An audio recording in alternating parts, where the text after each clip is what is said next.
환갑, 남자로서 끝났습니다. 아내는 제게 등을 돌렸고 저는 견딜 수 없었습니다. 저는 서류를 테이블 위에 내려놓았습니다. 가족 모임 자리였습니다. 이게 뭐예요? 아내가 물었습니다. 이혼 서류예요. 그리고 이건 당신 핸드폰에서 발견한 문자 메시지들입니다. 아내의 얼굴이 하얗게 변했습니다. 당신, 언제? 6개월 전부터 알고 있었어요.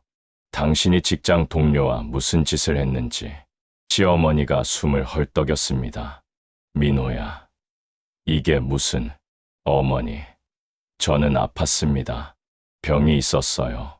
하지만 아내는 저를 이해하지 않고 밖에서 다른 남자를 만났습니다. 제 손이 떨렸지만 저는 멈추지 않았습니다. 하지만 여기까지 오는 길은 치욕과 절망의 연속이었습니다. 남자로서의 존엄, 부부로서의 신뢰, 모든 것이 무너진 순간들. 지금부터 그 이야기를 들려드리겠습니다. 80가지 인생극장, 우리의 진짜 이야기가 마음을 울립니다. 이 채널이 마음에 드신다면 구독과 좋아요 부탁드립니다. 안녕하세요.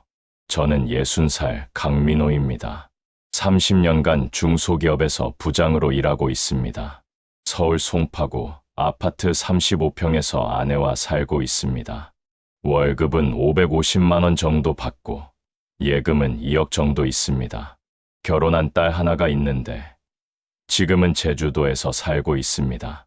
아내와는 32년을 함께 살았습니다. 평범한 부부였습니다. 크게 싸우지도 않았고 그렇다고 특별히 다정하지도 않았습니다. 그냥 보통의 중년 부부처럼 살았습니다. 하지만 작년 제 인생이 무너지기 시작했습니다. 건강검진을 받았는데 당뇨 합병증이 있다는 진단을 받았습니다. 의사가 조심스럽게 말했습니다. 강민호 씨, 혈관 건강이 안 좋습니다. 그래서 성기능에 문제가 생길 수 있습니다. 성기능이요? 네, 이미 증상이 있으신 것 같은데 치료를 해도 완전히 회복되기는 어려울 것 같습니다. 병원에서 나오는 길, 다리에 힘이 빠졌습니다. 60살, 환갑입니다. 하지만 저는 아직 남자였습니다. 아니, 남자이고 싶었습니다. 집에 돌아와 아내에게 조심스럽게 말했습니다. 여보, 병원에서 검사 받았는데 무슨 일 있어? 당뇨 합병증으로 성기능에 문제가 생길 수 있대. 아내의 표정이 미묘하게 변했습니다.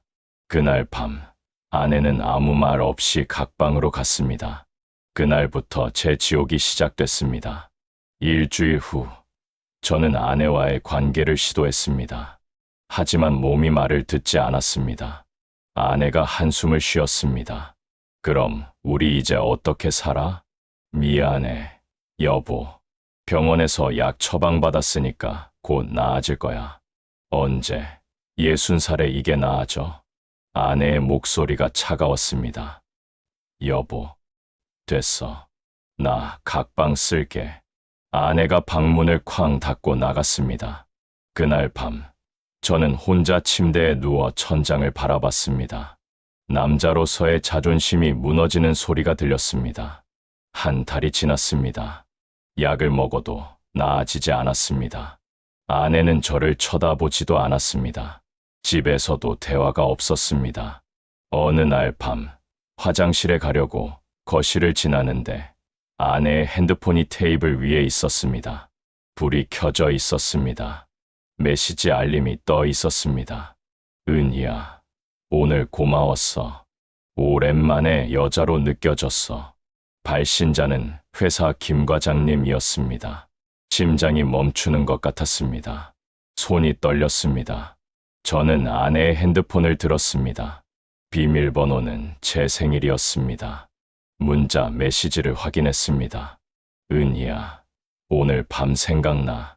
내가 그렇게 예쁜 줄 몰랐어. 과장님, 저도요. 오랜만에 여자로 대접받는 기분이었어요. 남편이 알면 모를 거예요. 요즘 남편은 저한테 관심도 없어요. 메시지는 계속 이어졌습니다. 3개월 전부터였습니다. 저는 화장실에 들어가 토했습니다. 다음 날 아침, 저는 아무렇지 않은 척 물었습니다. 여보, 회사 김 과장이 누구야? 아내가 잠시 굳었다가 대답했습니다. 같은 팀 과장이야. 왜? 그냥 여보가 자주 얘기해서. 그래. 아내는 대수롭지 않게 넘겼습니다. 그날 저녁 아내가 늦게 들어왔습니다. 왜 이렇게 늦어? 회식했어. 팀 회식. 김 과장도 있었어? 아내의 표정이 미묘하게 변했습니다. 응. 왜? 아니, 그냥 아내가 샤워하러 들어갔습니다. 저는 아내의 가방을 뒤졌습니다. 모텔 영수증이 나왔습니다. 오늘 날짜였습니다.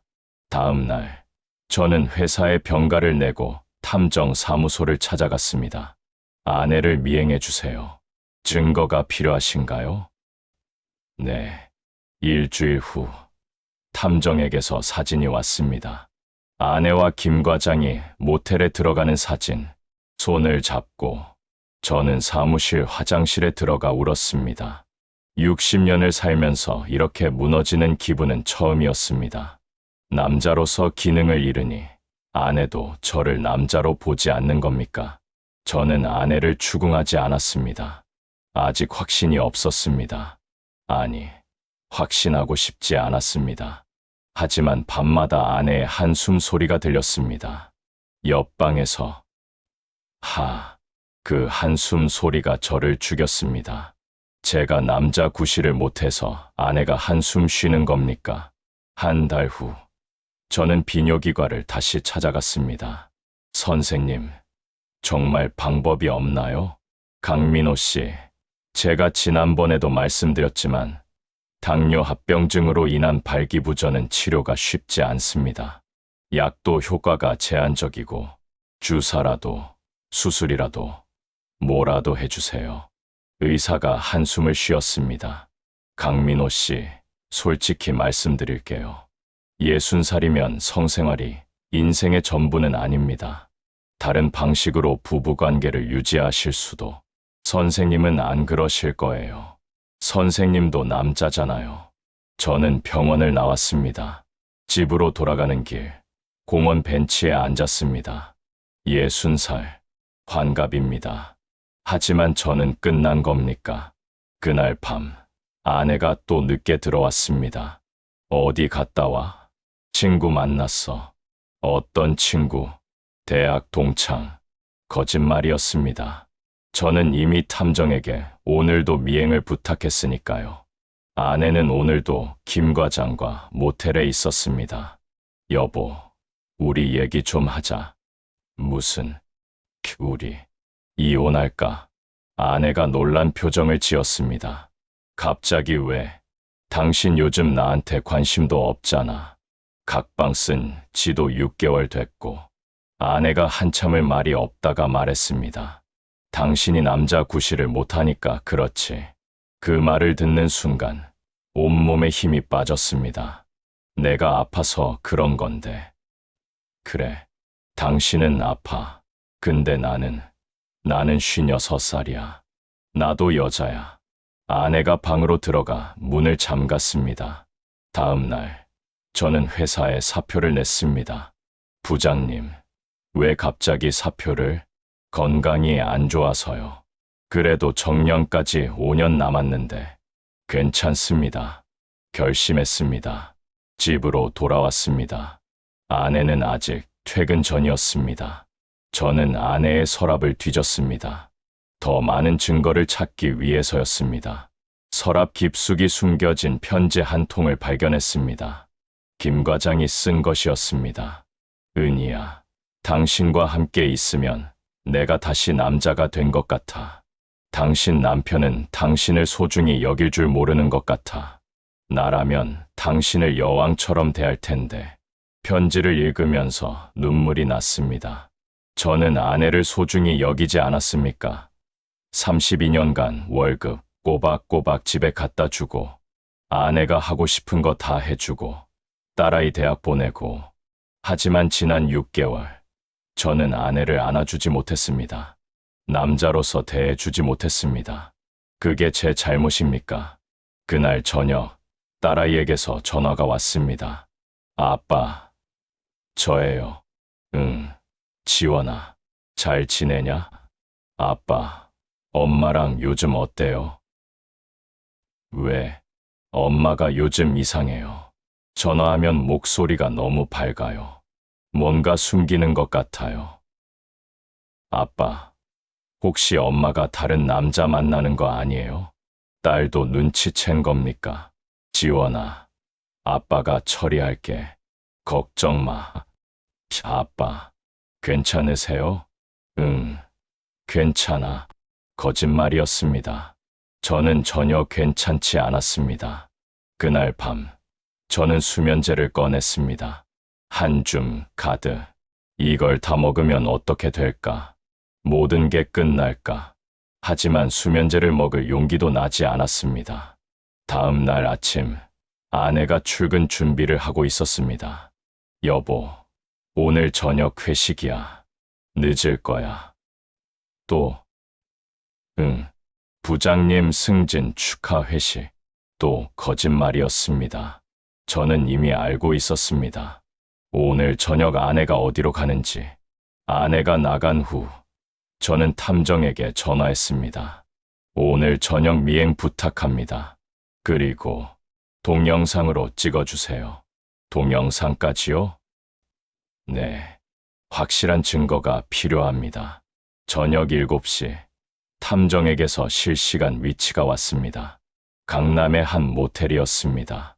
저는 택시를 타고 그곳으로 갔습니다. 모텔 앞에서 기다렸습니다. 탐정도 차 안에서 대기하고 있었습니다.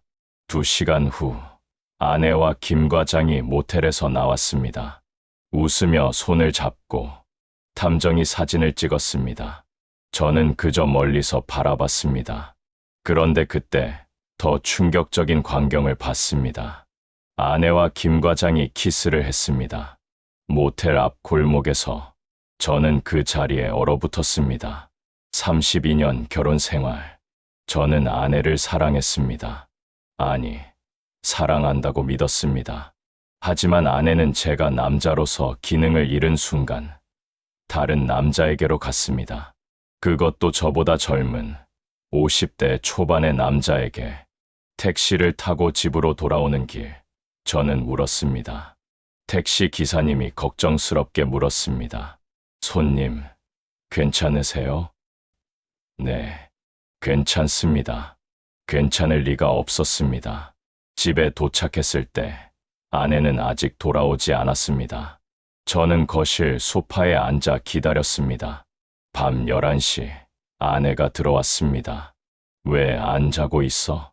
당신 기다렸어. 왜? 당신 오늘 어디 갔었어? 아내의 표정이 굳었습니다. 외식했다고 했잖아. 거짓말. 저는 핸드폰을 꺼내 사진을 보여줬습니다. 아내와 김 과장이 모텔에서 나오는 사진, 키스하는 사진. 아내의 얼굴이 하얗게 변했습니다. 당신, 언제부터 알았어? 3개월 전부터. 3개월이나? 응, 당신 핸드폰 문자 봤어. 그리고 탐정 고용해서 미행도 시켰어. 아내가 주저앉았습니다. 미안해. 미안하긴. 왜 그랬어? 내가 뭘 잘못했어? 당신이 남자 구실을 못하니까. 아내가 소리쳤습니다. 나도 56살이야. 나도 여자야. 근데 당신은 6개월째 나를 안아주지도 못해. 그게 내 잘못이야? 내가 아파서 그런 건데. 알아. 근데 나는 어떡해? 나는 그냥 참고 살아야 해? 우리는 서로를 바라봤습니다. 저는 힘없이 물었습니다. 그럼 이혼하자. 아내가 울었습니다. 당신이 원한다면. 그래. 그날 밤 저는 딸에게 전화했습니다. 지원아, 아빠야. 아빠, 무슨 일 있어요? 목소리가 아빠랑 엄마가 이혼할 것 같아. 네, 엄마가 다른 남자 만났어. 아빠가 증거도 다 잡았어. 딸이 울었습니다. 아빠, 어떡해요? 지원아, 아빠는 괜찮아. 너는 엄마 원망하지 마라. 엄마도 나름 이유가 있어. 아빠, 전화를 끊고 저는 한강 다리로 갔습니다. 다리 위에 섰습니다. 아래로 강물이 흐르고 있었습니다. 뛰어내리면 모든 게 끝날까요? 그때 핸드폰이 울렸습니다. 딸이었습니다. 아빠, 지금 어디예요? 강변에. 아빠, 이상한 생각하지 마세요. 지원아, 아빠는 이제 쓸모없어. 남자도 아니고, 남편도 아니고. 아빠, 제발, 저 지금 공항이에요. 비행기 타고 올라갈게요. 제발 기다려주세요. 딸의 울음소리를 듣고 저는 난간에서 손을 떼었습니다. 다음 날 아침, 딸이 제주도에서 올라왔습니다. 아빠, 딸이 저를 안았습니다. 아빠, 괜찮으세요? 미안하다. 지원아, 아빠가 약한 모습 보여서. 아빠, 제가 엄마한테 전화했어요. 그래, 엄마도 울었어요. 엄마도 후회하고 있어요. 아빠, 엄마랑 다시 얘기해보세요. 제발요. 하지만 저는 고개를 저었습니다. 지원아, 아빠는 이미 결심했어. 이혼할 거야. 그날 저녁, 딸의 권유로 상담센터를 찾아갔습니다. 부부 상담이 아니라 제 개인 상담이었습니다. 상담사가 물었습니다. 강민호 씨, 지금 가장 힘든 게 뭔가요? 제가 남자가 아니라는 거요. 남자가 아니라니요? 성기능을 잃었어요. 그래서 아내가 저를 떠났어요. 상담사가 고개를 끄덕였습니다. 강민호 씨, 제가 질문 하나 드릴게요. 남자는 성기능으로만 정의되나요? 네. 강민호 씨는 60년을 사셨습니다. 30년 직장 생활하셨고, 32년 가정을 꾸리셨고, 딸을 키우셨습니다. 그게 다 남자로서 한 일 아닌가요? 하지만 성관계는 부부 관계의 일부입니다. 전부가 아니에요. 강민호 씨는 지금 일부를 잃었다고 전부를 부정하고 계세요. 그 말에 뭔가 깨달았습니다. 그리고 아내분도 잘못하셨지만 강민호 씨도 생각해 보세요. 지난 6개월간 아내분과 대화를 나눠보셨나요? 아내분의 외로움을 이해하려 하셨나요? 남자로서의 기능만 생각하시고 남편으로서 감정적으로 다가가는 건 하지 않으셨던 것 같은데요. 집으로 돌아오는 길, 저는 많은 생각을 했습니다. 다음 날, 저는 변호사 사무소를 찾아갔습니다. 이혼 소송 준비하려고 왔습니다. 네. 증거 자료가 있으신가요? 저는 사진들과 동영상을 보여줬습니다. 변호사가 고개를 끄덕였습니다. 이 정도면 충분합니다. 위자료도 받으실 수 있고요. 얼마 정도요? 5천만 원에서 8천만 원 정도 될 것 같습니다. 저는 집으로 돌아왔습니다. 아내는 거실에 앉아 있었습니다. 여보, 우리 얘기 좀 하자. 응, 나 변호사 만나고 왔어. 이혼 소송 준비할 거야. 아내가 고개를 떨어뜨렸습니다. 그래, 내가 잘못했어. 당신이 원하는 대로 할게. 근데 한 가지 묻고 싶은 게 있어. 뭐, 나를 정말 사랑한 적이 있었어? 아내가 눈물을 흘렸습니다. 있었어. 32년 중에 대부분은 사랑했어. 근데 지난 6개월은 미안해. 나도 미안해. 남편으로서 당신을 외롭게 했어. 일주일 후, 저는 다시 상담센터를 찾아갔습니다. 이번에는 아내와 함께였습니다. 상담사가 물었습니다. 두 분, 이혼을 원하시나요? 저와 아내는 서로를 바라봤습니다. 제가 먼저 말했습니다. 저는 모르겠습니다. 아내가 저를 배신한 건 분명한데, 동시에 제가 남편으로서 부족했던 것도 알아요. 아내도 말했습니다. 저도 잘못했어요. 남편이 아파서 힘든데, 저는 제 욕구만 생각했어요. 상담사가 물었습니다. 그럼 두 분, 다시 시작해볼 의향은 있으신가요? 저는 아내를 똑바로 봤습니다. 여보, 나는 평생 당신 남자가 못 될 수도 있어. 성기능이 회복 안 될 수도 있어. 알아. 그래도 괜찮아? 아내가 제 손을 잡았습니다. 당신, 지난 일주일 동안 매일 저한테 오늘 어땠어? 라고 물어봤잖아요. 32년 중에 처음이었어요. 그래, 그게 더 좋았어요. 성관계보다 당신이 저한테 관심 가져주는 게. 저도 아내의 손을 잡았습니다. 여보, 나도 노력할게. 남자로서가 아니라 남편으로서. 그날부터 우리는 다시 시작했습니다. 상담사의 조언대로 우리는 매일 30분씩 대화 시간을 가졌습니다. 여보, 오늘 회사에서 무슨 일 있었어? 별일 없었어. 근데 점심에 동료가 나한테 요즘 표정이 밝아졌다고 하더라. 정말. 응, 당신이 매일 물어봐 주니까 기분이 좋아. 저도 아내에게 제 이야기를 했습니다. 나 오늘 병원 갔다 왔어. 무슨 일로? 상담받았어. 성기능 때문이 아니라 마음 상담. 그래, 의사가 그러는데 나한테 우울증이 조금 있대. 약 처방받았어. 민호야, 혼자 힘들어하지 말고 나한테 얘기해. 고마워. 한 달이 지났습니다. 우리는 다시 같은 방을 쓰기 시작했습니다. 성관계는 여전히 어려웠습니다. 하지만 우리는 다른 방식으로 친밀함을 나눴습니다. 손을 잡고 잠들었습니다. 아침에 깨면 포옹을 했습니다. 저녁에는 함께 산책을 했습니다. 여보, 이런 게 행복인 것 같아. 나도. 2개월 후, 김 과장과의 관계에 대해 다시 얘기했습니다. 여보, 김 과장이랑은 완전히 끝난 거야. 응, 회사도 그만뒀어. 정말. 응, 당신한테 집중하고 싶어서. 그리고 그 사람 볼 면목도 없고. 미안해, 여보.